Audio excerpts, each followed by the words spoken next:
గుణింతములు. గుణింతాలు నేర్చుకుంటేనే పూర్తిగా చదవటం వస్తుంది. కాబట్టి ఇప్పుడు ముందు వాటి గురించి తెలుసుకుందాం.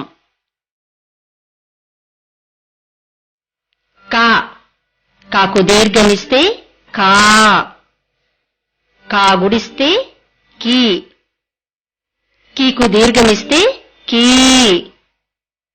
కా కొమిస్తే కు, కూకు దీర్ఘమిస్తే కూ, కాకు రుత్వమిస్తే క్రూ, క్రూకు దీర్ఘమిస్తే క్రూ, కాకేత్వమిస్తే కే, కేకు దీర్ఘమిస్తే కే,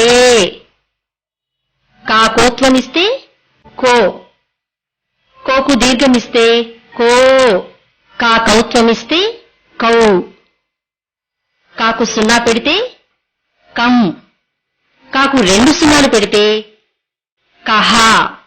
అట్లాగే చివరి అక్షరం దాకా కూడా ఈ గుణంతాలు ఒకే విధంగా సాగుతాయన్నమాట.